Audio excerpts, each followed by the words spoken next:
Halo semuanya, Assalamualaikum warahmatullahi wabarakatuh. Perkenalkan, nama saya Faidatul Nur Afifah, NIM 1903211000037 dari kelas A. Di sini saya akan menjelaskan mengenai analisis tata niaga produk agribisnis tomat dengan studi kasus pada Pasar Baru Porong, Kabupaten Sidoarjo. Pembahasan yang pertama adalah pendahuluan dan pendekatan analisis tata niaga produk agribisnis. Perbedaan produk pertanian dan non-pertanian yang pertama adalah biaya pengumpulan. Biaya pengumpulan pada produk pertanian cukup besar, sedangkan biaya pengumpulan pada produk non-pertanian lebih sedikit. Yang kedua adalah pemasaran produk. Pemasaran produk pada produk pertanian bersifat konsentrasi distributif, sedangkan pemasaran produk non-pertanian bersifat distributif. Yang ketiga adalah pemeran utama dalam lembaga pemasaran. Pemeran utama dalam lembaga pemasaran produk pertanian yaitu pedagang pengumpul. Hal ini dikarenakan pedagang pengumpul mengumpulkan beberapa hasil produk pertanian dengan jumlah yang cukup kecil dari produsen, di mana selanjutnya produk pertanian tersebut akan dijual kepada pedagang besar dengan jumlah yang cukup besar. Sedangkan pemeran utama dalam lembaga pemasaran produk non-pertanian yaitu pedagang grosir atau pedagang perantara, yang kemudian pedagang perantara ini akan membeli barang kepada produsen secara langsung, kemudian akan disalurkan kepada pedagang pengecer atau pedagang kecil. Yang keempat adalah sifat produsen. Sifat produsen pada lembaga pertanian yaitu petani bersifat pasif karena yang melakukan proses penjualan adalah pedagang pengumpul, aktif dalam melakukan pembelian. Sedangkan sifat produsen pada lembaga non-pertanian bersifat aktif untuk mencari pembeli yang akan dilakukan dengan promosi atau iklan. Contoh kasus perbedaan tata niaga produk pertanian dan non-pertanian dapat dilihat dari perbandingan dua jurnal berikut. Yang pertama yaitu berjudul Pemetaan Tata Niaga Tanaman Hortikultura tentang kubis, tomat, dan wortel, studi kasus pada dataran tinggi Kabupaten Karo. Tata niaga atau peranan dari lembaga pemasaran memberikan peran yang penting bagi peningkatan kinerja usaha tani. Di dalam sistem pemasaran dapat efisien jika mampu untuk menyampaikan hasil dari produksi pertanian dari produsen kepada konsumen dengan tarif biaya yang serendah mungkin, serta pembagian yang adil dari keseluruhan harga dari konsumen akhir kepada semua lembaga pemasaran yang terdapat di dalamnya. Kelembagaan pemasaran yang berperan pada komoditi hortikultura di dataran tinggi Kabupaten Karo diantaranya meliputi yaitu petani, pedagang pengumpul, pedagang perantara, dan pedagang pengecer. Dalam proses pemasaran tanaman hortikultura meliputi dari pemetaan pasar agar mengetahui kemana saja hasil produksi pertanian akan dipasarkan. Kemudian pemetaan kuantitatif agar mengetahui jumlah volume dari hasil produksi yang akan dipasarkan terhadap setiap lembaga pemasaran yang terlibat. Kemudian pemetaan harga agar mengetahui struktur harga pada setiap lembaga pemasaran yang ada. Serta pemetaan lalu lintas agar mengetahui alur kemana masuk atau keluarnya produk pertanian. Selanjutnya, contoh kasus tata niaga produk non-pertanian pada artikel yang berjudul Strategi Pemasaran Sepeda Motor merek Honda tipe Matic, studi kasus pada PT Hoho Pekanbaru. Proses pemasaran memiliki peran penting bagi perusahaan. Hal itu disebabkan karena proses pemasaran memiliki tujuan utama yaitu perusahaan dapat menjual produk dengan jumlah yang cukup banyak. Terdapat beberapa macam cara untuk melakukan kegiatan pemasaran, diantaranya adalah yang pertama yaitu periklanan yang dilakukan dengan menggunakan media cetak, televisi, media sosial, dan lain-lain. Yang kedua yaitu sales promotion yang dilakukan dengan adanya event yang akan dinilai oleh para pengunjungnya. Yang ketiga adalah personal selling, di mana dapat dilakukan dengan memberikan pelayanan yang terbaik bagi para pembelinya. Selanjutnya adalah pendekatan analisis tata niaga tomat dengan menggunakan commodity approach dan functional approach. Yang pertama adalah pendekatan komoditas atau commodity approach.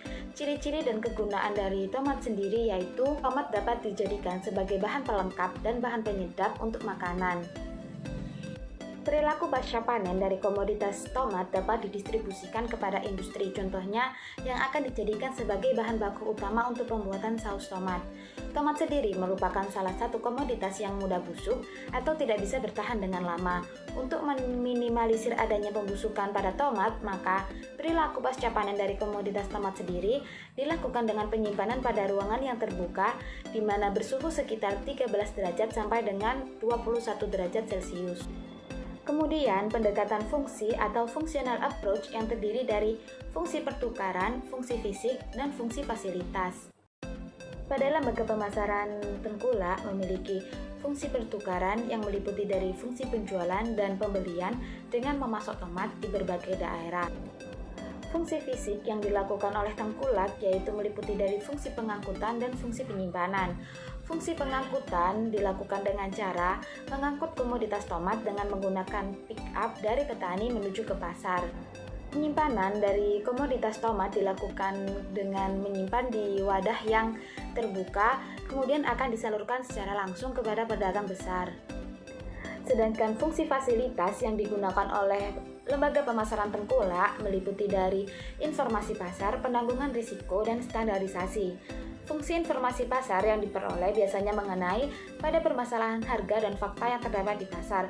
Kemudian penanggungan risiko terjadi jika adanya tomat yang membusuk pada saat perjalanan. Sedangkan standarisasi dilakukan dengan tengkulak memilih tomat langsung kepada petani yang masih segar dan layak untuk dijual kembali. Pedagang besar memiliki fungsi pertukaran yang meliputi dari penjualan dan pembelian komoditas tomat.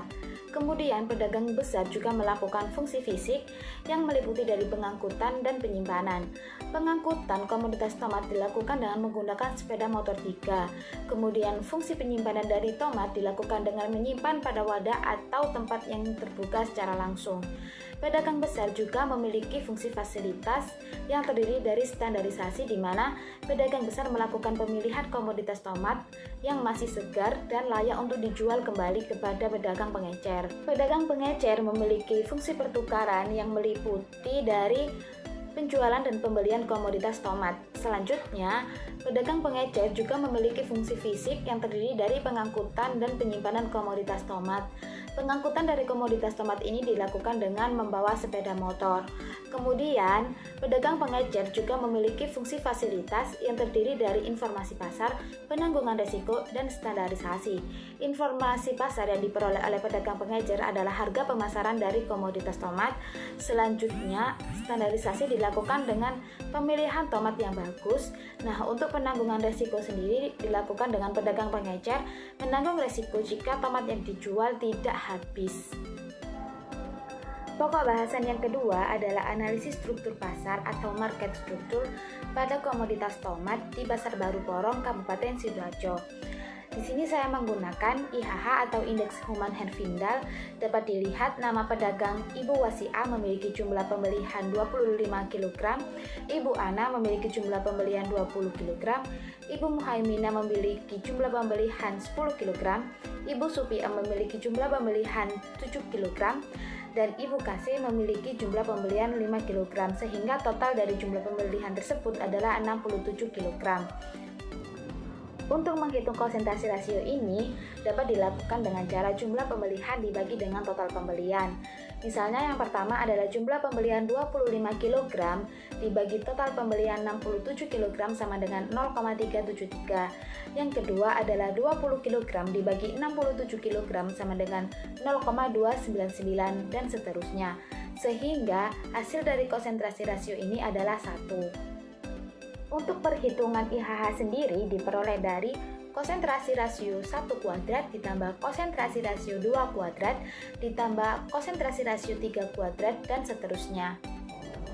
Dapat dilihat pada tabel, konsentrasi rasio yang pertama adalah 0,373 sehingga nilai dari IHH-nya adalah 0,373 kuadrat sama dengan 0,1392. Konsentrasi rasio yang kedua adalah 0,299 sehingga nilai dari IHH-nya adalah 0,299 kuadrat sama dengan 0,0891 dan seterusnya.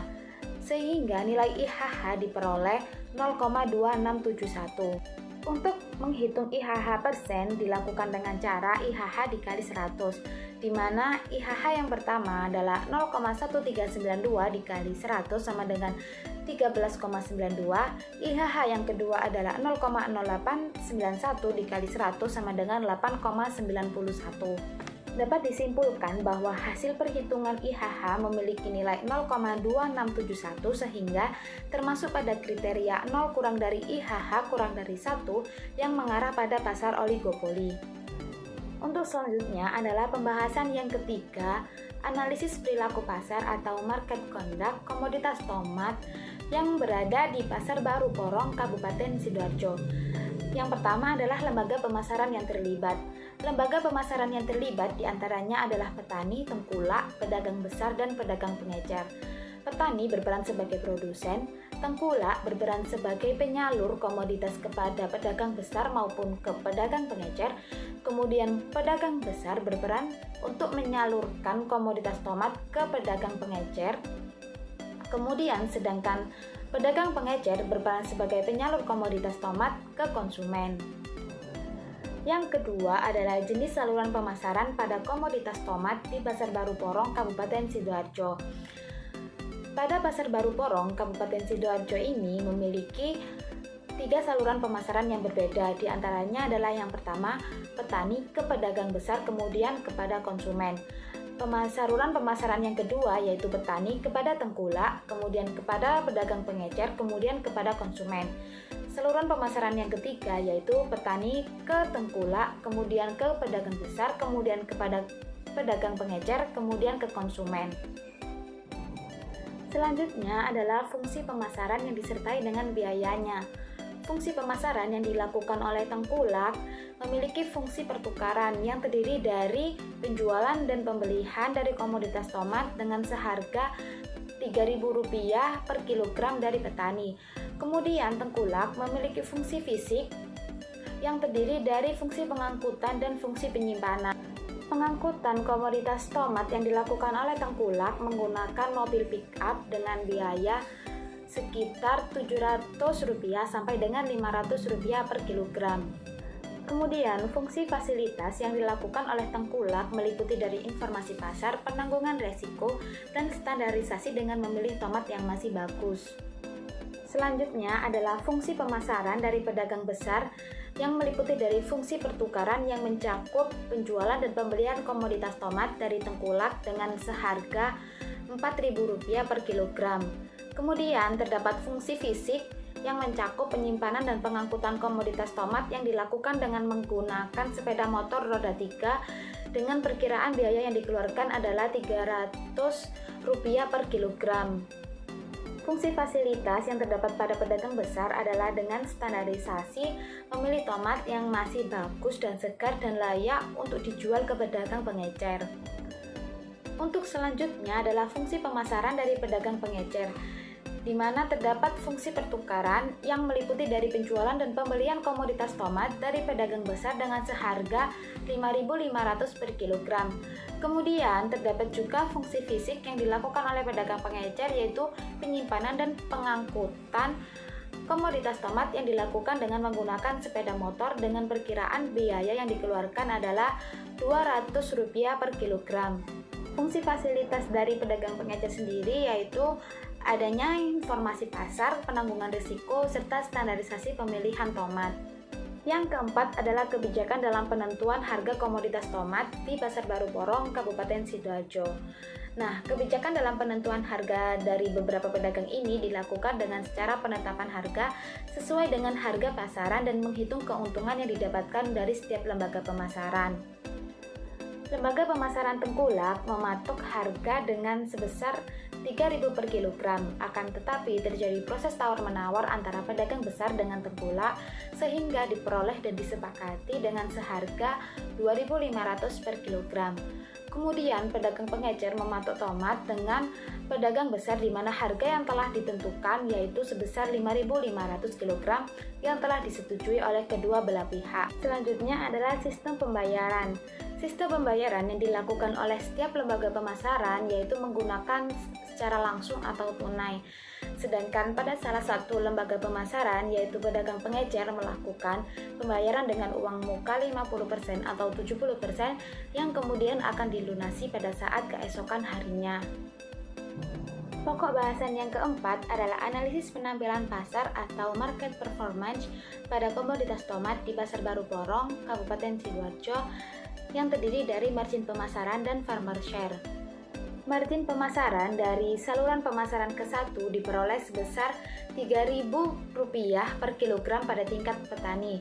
Kemudian margin pemasaran dari saluran pemasaran kedua diperoleh sebesar Rp1.000 per kilogram pada tingkat tengkulak dan Rp3.000 per kilogram pada tingkat pedagang pengecer, sehingga total margin pemasaran dari saluran pemasaran kedua yaitu sebesar Rp4.000 per kilogram.